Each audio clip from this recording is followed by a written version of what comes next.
In the previous video, I created this hero section using SiteKrafter and Divi 5. So as you can see here, it's pretty basic, but I used custom headings for this.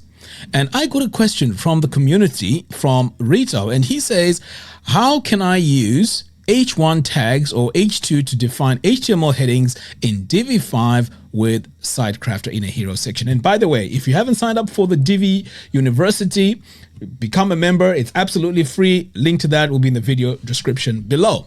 All right, so let's address this. So as I mentioned earlier on, this is using custom headings, okay? So what we want to do now, let's head over into our Divi builder here.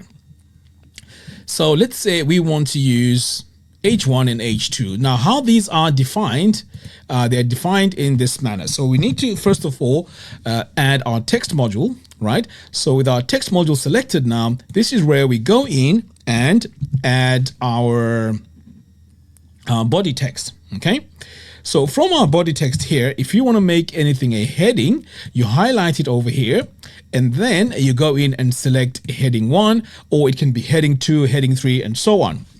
So with that now, the next step would be to come over here to the Advanced tab, CSS ID and classes, and this is where you add SK. So what this does now, it activates the fluid typography for your headings and also your paragraph text. So this is what it looks like, and then from there you can now go in and center it. So I'm going to go back in here. Oops. I need to select it first, advanced, and then I have to center it. So I think I can do text center. There we go. I can do a text center here. And as you can see, it's now centered. Let's get rid of this top one here. So that's what it looks like. Now, at this stage, you're probably thinking, but Mac, what if I need to make my texts, my H1 massive?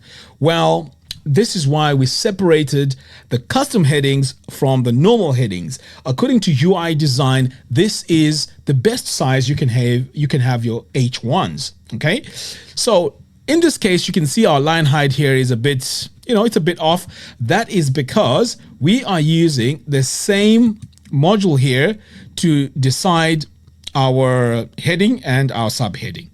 But we can take this a step further and say, okay, if we want, good custom spacing, we can start off by adding our heading, and this now becomes our main heading. So let's add our text in here. So let's say this is our main heading text, right? So what you want to do now is to select it. Okay, first of all, let's get rid of this top one because it's not all over the place, okay? It's going to confuse us. So let's choose this one here. I've selected that, okay? Now, you can see this is a heading module, okay? So if we come now into design, heading text, we can see it's set to heading 1, okay? And then over here, this is where we add our text. So when we come over here to advanced, and then CSS ID and classes, all we have to do is to activate SK just for the heading alone, and it becomes now active, okay? Now, if you want to set this to heading 2, all you need to do is to come over here, boom, now it's heading 2, now it's heading 3, now it's heading 4, okay? So let's bring it back to H1 as Rito suggested. Next, I can now go in and add my text module. And as you can see, my text module here is quite small. So I'm going to go in and paste my text. And now I can go in and either use my normal body text, or I can go in and now add my custom text sizes. Okay, so I can go text large, and then I can even go in and say font. Let's go font 300, okay? Because we want to make it really thin. Now, do you see that? We have full control now of our text, but this is how you would add heading 1 and heading 2.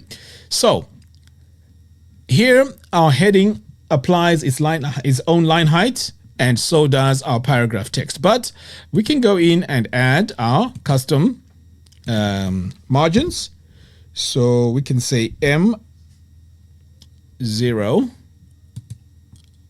Okay, so we've got margin 0, but for this now you would need to go in and In fact, this margin 0 just makes it 0.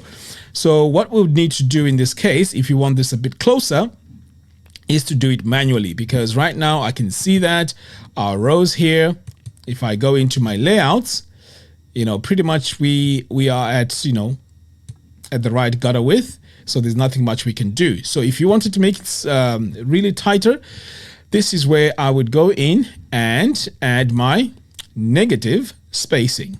Okay, so let's say minus 100.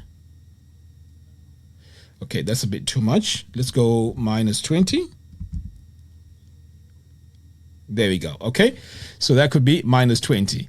And this has also given me an idea.